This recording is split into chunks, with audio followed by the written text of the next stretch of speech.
Après avoir fait plus de 542 automatisations, je vais te partager exactement tout le process que j'utilise pour automatiser. Le fait de ne pas avoir de process fait que déjà premièrement, tu auras beaucoup plus d'erreurs, tu vas avoir des difficultés à délivrer et tu vas en fait passer énormément de temps sur des automatisations que tu pourrais traiter plus rapidement avec les bons process. Ce que je fais, c'est une vidéo qui va te faire gagner énormément de temps si jamais tu mets en place des automatisations. Vraiment, tu peux gagner 5, 10, voire plus, 15 heures par semaine grâce à cela parce que en fait, tu vas passer beaucoup moins de temps à débugger.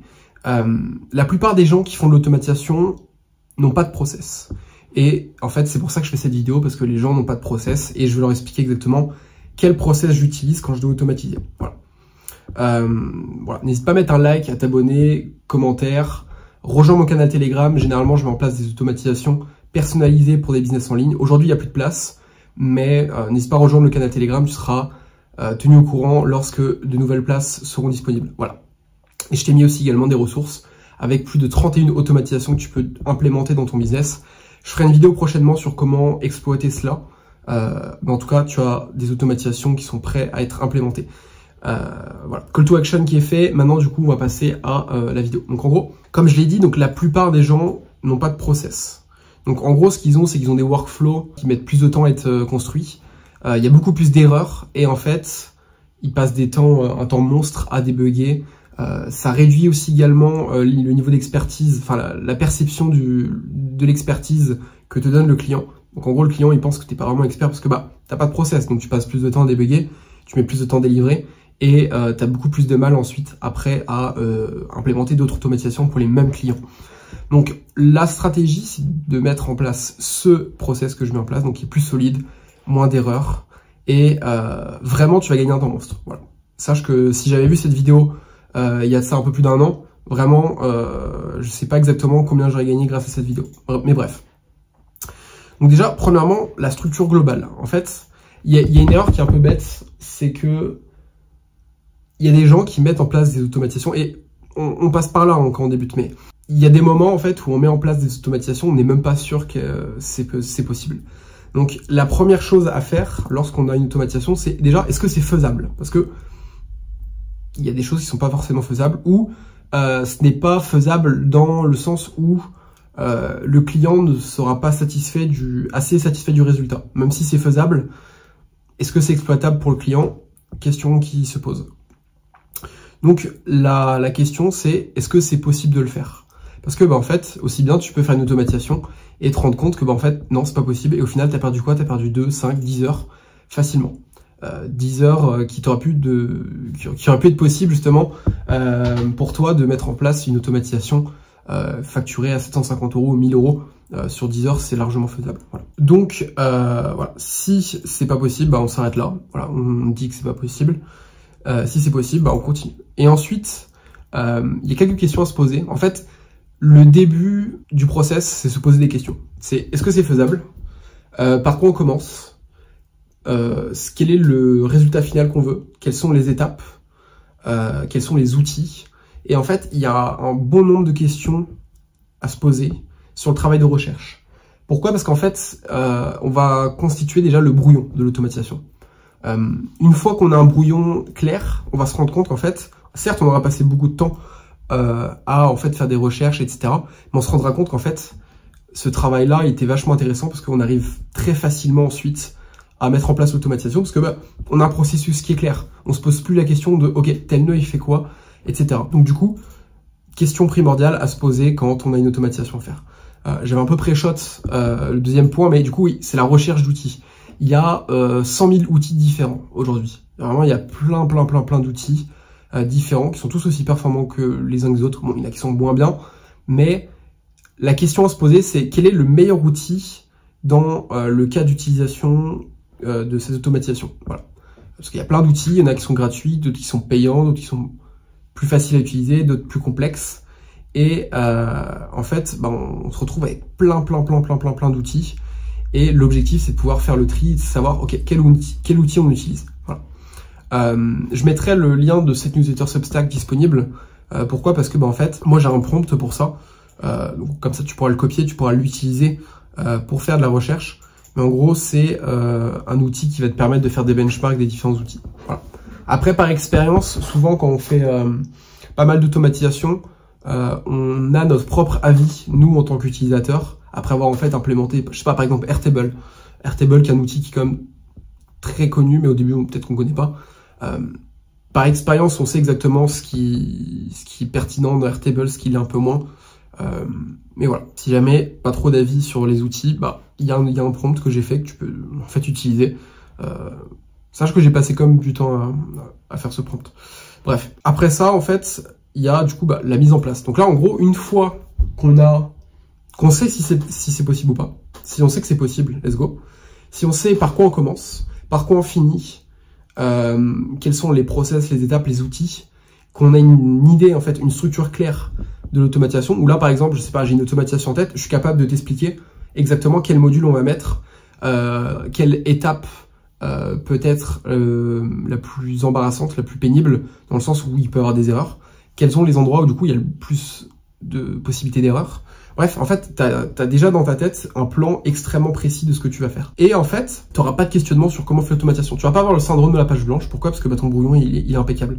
C'est un peu comme en copywriting où, pour rédiger un texte de vente, on va passer énormément de temps au brouillon, à récolter de la data, à utiliser sa structure de copywriting, et ensuite, après, faire un process où, en fait, on a peut-être 20 pages Google Docs, essayer de le ramener, je sais pas, à 5 ou à 10 pages, par exemple. Ça dépend des scripts, ça dépend de plein de choses. Mais bref, c'est le même process. C'est le même process, c'est, ok, on a un brouillon qui est solide, et ensuite, après, ça va tout seul. En fait, limite, la plus grande partie va être dans la recherche, en fait.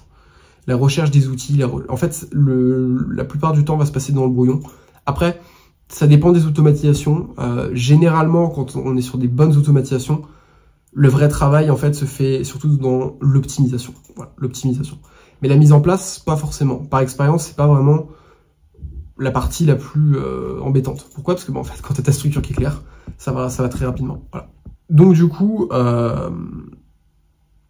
je vois un truc que je vois assez souvent, en fait, sur les réseaux. Un truc que je vois assez souvent sur les réseaux, c'est que il y a des gens qui trouvent ça sexy, en fait. En fait, d'un point de vue extérieur, c'est sexy. C'est-à-dire qu'en fait, les gens vont faire un prompt ChatGPT, vont lui dire j'ai besoin de ça, et du coup l'IA va détailler ce que tu as demandé. Ouais. Si je sais pas, par exemple, je vais dire je veux une automatisation qui, je sais pas, en fait, dès que j'ai un lead sur System.io, je veux que ça me fasse un CRM et que ça l'envoie un email, tu vois, par exemple. En fait, il va faire ça en une phrase, l'IA va développer, et ensuite il va donner du coup la réponse de ChatGPT dans Claude, pour que Claude lui fasse le JSON. Le format JSON, en fait, c'est des lignes de code que tu vas pouvoir implémenter dans un U10 ou Make, ça dépend de quel outil tu utilises. Et en fait, dès que tu vas l'implémenter, tu vas déjà avoir en fait toute la structure de l'automatisation qui va être faite. L'idée est sexy, parce que en fait, c'est l'IA qui t'a fait ton automatisation, t'as juste qu'à brancher tes API et c'est parti. Ouais. Sauf que là, en fait, le problème, c'est que t'as pas participé à la recherche des outils, donc tu sais pas ce que c'est.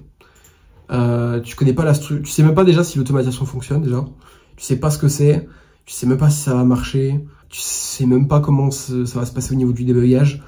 En fait, tu te retrouves avec quelque chose qui n'est en fait pas utilisable, parce que en fait t'as pas été dedans, quoi. L'idée est intéressante, mais d'un point de vue pratique, je connais personne qui fait beaucoup d'automatisation et qui utilise ce process là. Voilà. Désolé, mais c'est comme ça. C'est sexy, mais bon, c'est comme ça. Bref. Donc, du coup, c'est un faux raccourci. Moi, j'utilise un agent IA, en fait, pour m'aider. Ça, c'est un cheat code aussi. C'est que, certes, là, je viens de dire que l'IA n'est pas forcément pertinente pour du JSON, mais l'IA est pertinente, par exemple, pour tout ce qui est débugage, pour tout ce qui est lecture de documentation. Pour ça, j'ai mis un lien d'un agent IA que j'utilise, l'agent IA d'un collègue, voilà, qui est disponible gratuitement. Je mettrai le lien de la newsletter Substack pour y accéder. Mais voilà, c'est un agent IA vraiment pertinent. C'est-à-dire qu'en fait, moi, dans quel cas j'utilise, parfois dans la mise en place, du coup, il y a des bugs. Voilà. Des bugs. Et en fait, parfois, il y a des bugs, il y a des bugs que je connais, donc je sais débugger tout seul. Et des bugs que je ne sais pas forcément débugger. Voilà, ça arrive, c'est comme ça, on apprend, c'est le processus. Et du coup, ce que je fais, c'est que j'utilise cet agent IA, où en fait, je lui dis, je le copie-colle l'erreur que j'ai, et je lui explique le contexte, l'objectif, etc. CF vidéo sur le prompt engineering, et en fait c'est un gain de temps énorme. Pourquoi? Parce que si je dois lire dans des documentations, par exemple, je sais pas, si je dois automatiser sur Pinterest et que j'ai pas envie de me taper 150 pages Google Doc de documentation, en fait, je demande à lire, tout simplement. Je lui dis, base-toi sur les documentations de Pinterest. Il me répond, il me fait un tri, c'est juste un gain de temps monstrueux. Si vraiment il y a un truc à apprendre de cette vidéo, vous l'avez. En gros, l'objectif, c'est pas d'avoir, toute l'automatisation, en fait, c'est de faire brique par brique. C'est-à-dire qu'en fait, au lieu de paramétrer tous les nœuds un par un, et ensuite cliquer sur le bouton, voir si ça fonctionne, en fait, le mieux, c'est de, déjà, premièrement, paramétrer bien comme il faut le premier nœud. Une fois que c'est fait, on fait le deuxième. Une fois que c'est bien, on fait le troisième. Pourquoi? Parce que si, en fait, on se demande où est le problème, en fait, il y a un problème. En fait, si on se demande où est le problème et qu'on ne sait pas, c'est qu'il y a un problème. Parce qu'en fait, tu dois être en capacité de savoir où est le problème. Voilà. Et en fait, pour savoir où est le problème, déjà, on vérifie que ça, c'est bon, ça, c'est bon, ça, c'est bon, ça, c'est bon. On lance le truc, ok, voilà. Le problème, où est-ce qu'il est? Il n'y en a pas, parce que le truc est bien fait. Alors que si on paramètre et on teste pas, en fait, tu te retrouves... En fait, tu peux avoir des problèmes à l'étape 2 et te rendre compte que tu as mal paramétré l'étape 4. Et donc, tu perds du temps. Donc, c'est pour ça qu'en fait, il faut faire brique par brique. Surtout qu'en plus, c'est beaucoup plus simple, quoi. Parce que si jamais tu te rends compte que en fait, l'étape 2 fonctionne, mais qu'à l'étape 4, tu te rends compte qu'en fait, non, c'est pas bien optimisé, tu reviens en arrière. Enfin, ça, c'est con. Mais bon, c'est comme ça. Donc, bref, on fait brique par brique. Voilà. Je sais, c'est sexy, c'est cool de demander à l'IA de faire le JSON et d'essayer de paramétrer tous les trucs en même temps, cliquer sur le bouton on, ça va marcher. Non, ça arrive très rarement comme ça. Brique par brique, brique par brique. Voilà. Ensuite, donc autre point, donc tout ce qui est test et optimisation. Lorsqu'on doit délivrer une automatisation, l'objectif c'est de faire en sorte que l'automatisation fonctionne le mieux possible. Pourquoi? Parce que en fait, on gagne du temps, parce que si le truc est pas bien optimisé, on va devoir le régler notre problème tout seul, quoi. Donc du coup, l'objectif c'est de tester, optimiser au maximum. Parce que c'est pas parce que ça marche une fois que ça marchait tout le temps. L'objectif c'est de tester avec différents tests. Alors, différents tests possibles. Déjà, c'est le tester en conditions réelles, premièrement. 2, c'est de l'exécuter en fait rapidement. Donc tu vas utiliser une fois, tu vas utiliser peut-être une deuxième fois rapidement. Ensuite, tu vas simuler donc du coup avec des valeurs nulles, des valeurs vides, si ça fonctionne ou pas. Tester aussi le système de notification d'erreur. Voilà. C'est possible avec N8N de faire un système qui va t'alerter si jamais une erreur se produit. Voilà. Je pourrais peut-être en faire une vidéo, mais voilà, à voir. Et ensuite, après, c'est surveiller les métriques, temps d'exécution, taux d'erreur, coût. Voilà. L'objectif, en fait, c'est d'utiliser de toutes les manières possibles l'automatisation pour, en fait, trouver des erreurs qu'on n'aurait pas forcément vues. À noter que, voilà, le cerveau humain est quand même très pertinent, mais peut-être pas forcément assez pertinent pour identifier exactement toutes les possibilités d'erreur. Il y a toujours un facteur qui est difficile à prendre en compte. Mais bon, voilà. Donc, par exemple, avec les requêtes HTTP, il arrive, enfin, en tout cas par expérience, que 2 requêtes HTTP qui sont assez bourrines, qui se sont collées, ça peut planter. Pourquoi? Parce qu'il y a trop de requêtes d'un coup. En fait, ce serait peut-être plus intéressant de mettre un petit wait, un petit délai, qui va en fait ajouter du temps entre chaque utilisation des nœuds HTTP pour éviter certaines erreurs, par exemple. Voilà. Et du coup, en fait, une fois qu'on a des erreurs, en fait, on va pouvoir optimiser en ajoutant, par exemple, des modules. Voilà. Si besoin d'un délai, ce que je viens de dire, on ajoute un await. S'il y a des données manquantes, on met un if. Voilà. S'il y a un conflit d'écriture, merge, void wait. Voilà. Il y a différentes possibilités d'erreurs. Il y a différentes solutions de régler ces erreurs. Voilà. Et en fait, l'optimisation, c'est le fait d'avoir une automatisation qui fonctionne à 50% et de l'optimiser de sorte à attendre jusqu'à 100%, genre 99%. Quoi. Parce qu'un truc qui n'est pas optimisé, il va fonctionner une fois sur deux. Un truc qui est vraiment optimisé, il fonctionne 99 fois sur 100. Voilà. Limite, en fait, t'es même plus au courant qu'il y a une automatisation. Parce qu'en fait, t'as pas besoin de revenir dessus parce que le truc est déjà très bien fait. Quoi. Voilà. Là, je vais partager aussi, du coup, bon, pour la dernière partie, les erreurs à éviter, donc des tips.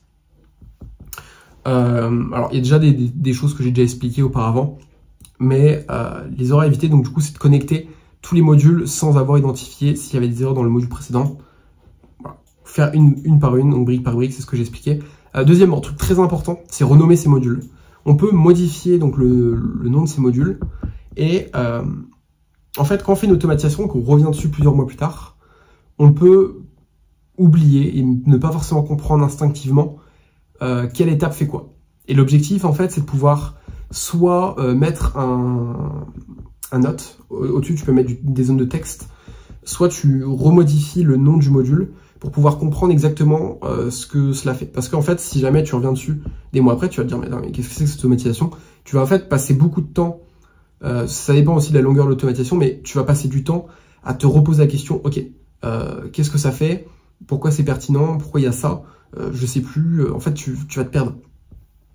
Et le fait de renommer ces modules fait que, bam, d'un coup, instinctivement, en fait, t'as pas besoin de te remettre là-dedans. Tu sais qui fait quoi et tu peux résoudre le problème rapidement. Voilà. Troisièmement, donc, ne pas gérer les erreurs et les retries. Donc, du coup, l'objectif, c'est de faire un système retry on fail dans les paramètres. Voilà. Et créer un workflow séparé error trigger pour tout ce qui est des alertes. Voilà. Beaucoup plus simple de gérer ces erreurs en faisant ce genre de choses. Retry on fail, ça dépend aussi également des nœuds, mais s'il y a des nœuds qui peuvent planter, ça peut être intéressant de faire un système qui va lui demander de réessayer de plusieurs fois. Voilà. Error trigger, c'est ce que j'ai présenté au début, c'est de faire un système d'erreur. Voilà. Ensuite, lancer workflow en production avec des données de test. En gros, l'objectif, c'est de faire en conditions réelles. Voilà. C'est basique. Voilà. Ensuite, ignorer les limites et les quotas des API. L'objectif, c'est de pouvoir mesurer, traquer tout ce qu'on fait. Voilà. Assez basique, parce que en fait, si jamais tu traques, tu as beaucoup plus de contrôle. Si tu as plus de contrôle, bah, en fait, tu peux gagner en optimisation, quoi. Voilà, grosso modo. Bon, c'était pas une liste qui était exhaustive. Bon, c'est des petits tips que j'ai. Je pourrais en trouver d'autres, mais globalement, là, il y a le 80-20, vraiment le gros du gros de tout ce que j'ai appris sur les process d'automatisation. J'espère que cette vidéo t'a plu, j'espère que voilà, du coup tu vas appliquer tous ces principes-là. Sache que vraiment, si tu appliques tous ces principes, tu vas gagner plusieurs centaines, voire plusieurs milliers d'euros facilement grâce à des process, parce que tu vas gagner du temps et tu vas pouvoir délivrer plus rapidement. Tu vas moins passer du temps à gérer des erreurs et en fait, tu vas te rendre compte que en fait, cette vidéo aurait pu être payante alors qu'elle est gratuitement sur YouTube. Bref, j'espère que cette vidéo t'a plu. N'hésite pas à liker, commenter, t'abonner, rejoindre le canal Telegram, Call to Action. C'est gratuit, j'ai rien à vendre pour l'instant. Donc voilà, j'espère que cette vidéo t'a plu. C'était Vadim, ciao.